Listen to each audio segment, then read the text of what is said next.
Hi there, Karen Flaherty from Living by Human Design. Hope you're doing well this week. Today we're going to be talking about the gate 16, which is the gate of enthusiasm. So this should be fun. So here we are in the gate 16, and let's get started.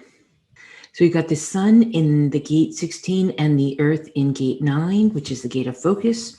And so we've got a nice combination this week, right? Enthusiasm and focus. And the funny thing is that we've got enthusiasm 16 in the sun, we've got 9 focus in the earth, and then we've got them again in the north and the south node. They're just about to end their stay in the north and south nodes.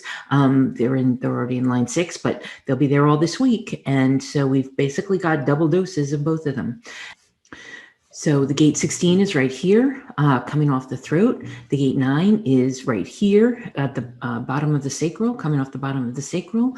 And together they make a nice pair. I actually have these in my chart in the nodes. And so when we look at the transit chart this week, what we see is a chart that is what most transit charts look like. In other words, 13 different gates, all coming off different, as hanging gates off different places.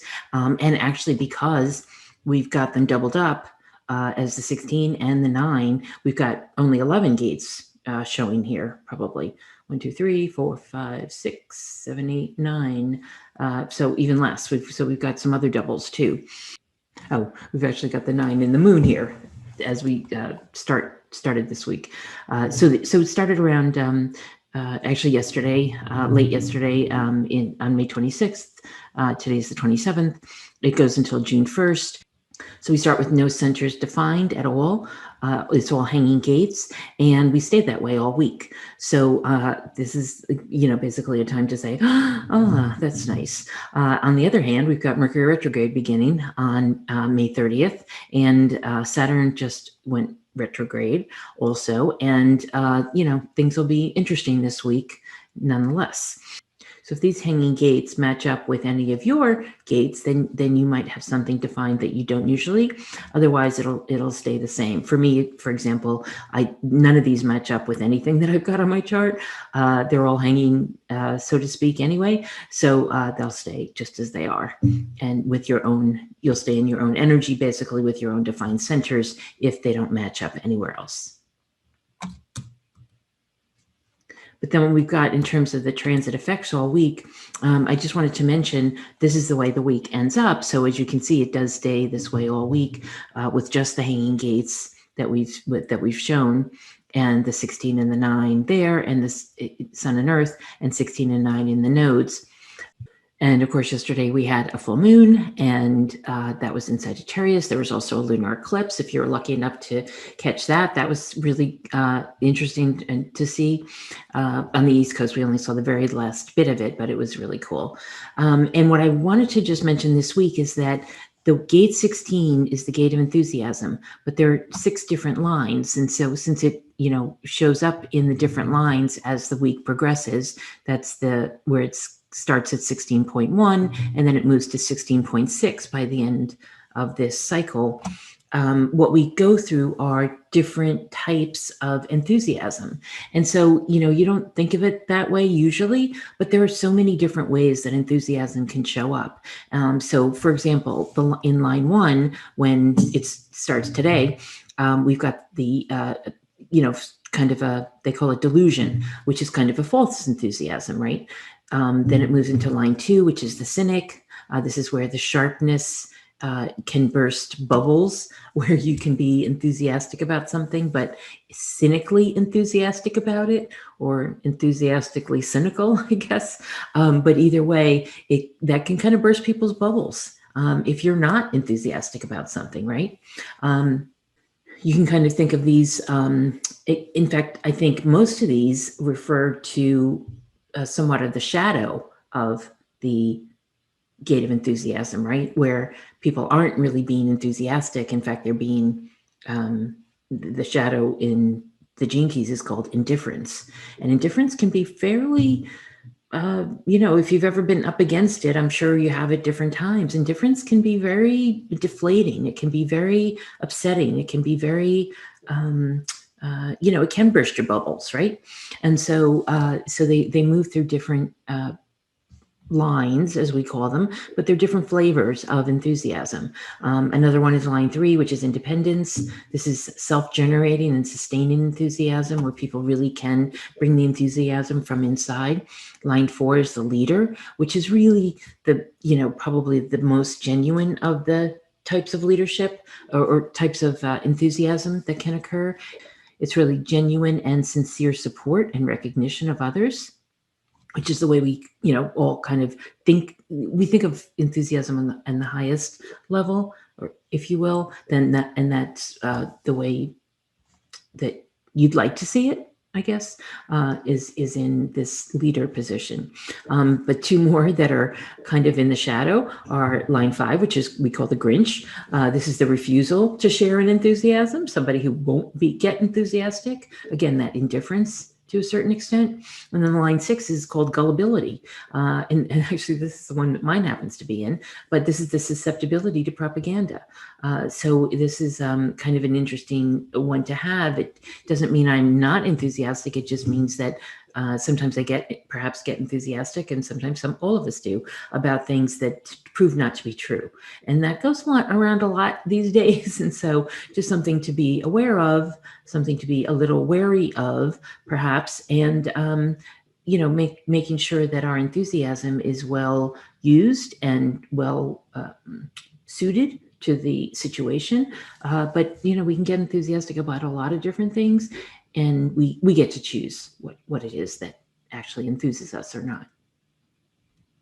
So the sun is in gate 16 and the earth in gate 9. We've got, typically in the original I Ching, they call it enthusiasm or skills. It's in the channel of talent, where the gate 16 comes, which is the gate of enthusiasm, comes together with the gate 48, which comes off the top of the spleen. And that's the gate of depth, really finding out about something, getting to know a subject very deeply.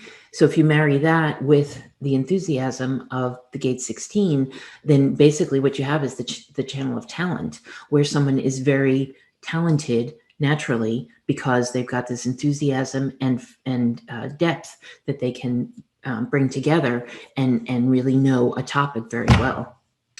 So here they call it the great art of enriching life by the harmonic channeling of energy. In other words, this well of enthusiasm that we have is really there to help us enrich our life, enrich others' lives, and bring us to a point of really a vitality, right? A vitality for life, a real understanding of life, and an understanding of how we can help others with our own enthusiasm for their projects, perhaps. So in human design this week, we've got the incarnation crosses of planning, the cross of planning. We've got enthusiasm and identification. In the gene keys, it's called indifference. And I'll talk about that in a moment. Is the shadow, versatility is the gift, and mastery is the CD. And then on the gate 9, which is in the earth, that's the gate of focus. It's the taming power of the small, or energy for details in the original I Ching. And as you can see, that would definitely lead you to focus on something, right? Even if it's very small details, you'd be able to focus better. So this is the potential that can be fulfilled through detailed attention to all pertinent aspects of any kind of project or situation and in the gene keys, we've got inertia is the shadow, determination is the gift, and invincibility is the CD. And here, so you can see that enthusiasm, again, they do show up together, both in incarnation crosses and in the nodes, as you can see right now.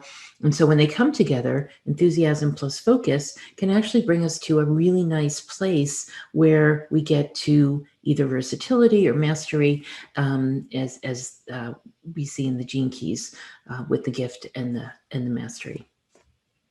If we look at it a little more deeply, so we have this shadow of indifference and the gift of versatility, and the CD is mastery. So as Richard Rudd says here, the highest form of versatility is to be a polymath, one whose genius spans multiple fields. And so that can happen when you're enthusiastic about something, right? You can actually get enthusiastic about one thing and then move on to another and move on yet to another. All of these can help people, can help humanity, can help us get to better, more and better ways of doing things. And actually, this gene key, or this gate 16, happens to be one that can actually bring humanity higher in terms of how we do things, in really learning a craft or a skill. We can bring humanity higher and higher in terms of the ways that we do things. And it really kind of goes along or across and is an archetype for everybody, because any skill that you learn, you can get to a level of excellence or mastery. And that's what this gene key is all about. So anything else that you learn in the chart, anything else that you learn in your life, can be lifted to the level of mastery. And when you do that, that's really, a nice place to be. It usually is a way of helping humanity. On the opposite side of that, we've got the indifference that this quote from the Holocaust survivor and writer Elie Wiesel said, and I was struck by this. It was in the Gene Keys book. The opposite of love is not hate, it's indifference. The opposite of art is not ugliness, it's indifference. The opposite of faith is not heresy, it's indifference. And the opposite of life is not death, it's indifference. And so you can see how when we're in the shadow of indifference versus the enthusiasm and vitality that people enjoy in life, you can have indifference for them. And that indifference is what really is at the crux of not allowing others to flourish, not allowing others to have the life vitality that they're here to have. That indifference can make a big difference for people who are suffering, people who are in poverty, people who are not educated, people who have less than we do. And so it's that indifference that can make a difference for people. When we are different, when we do care, when we do have that difference, we hold on to that difference. It's what allows us to become versatile and eventually to become masters, and to help others to do the same. So we got a number of different people born this week. And again, these would be the right angle cross of planning, or experimentation and enthusiasm, or the left angle cross of identification. And as you can see, it's again a varied group: actors, actresses, Marilyn Monroe, Morgan Freeman, Clint Eastwood, models, Brooke Shields and Heidi Klum, Rachel Carson, who was a big environmentalist in the 60s, and the former President John F. Kennedy, Melissa Etheridge, the singer, and Gladys Knight, another singer, Dashiell Hammett, the writer. And so we've got a lot, and Cornelius Vanderbilt, the industrialist from the early 1900s, who was considered to be one of the robber barons of the early 1900s, who became very wealthy and one of the first billionaires of his time. And so there's a lot of variation here, a lot of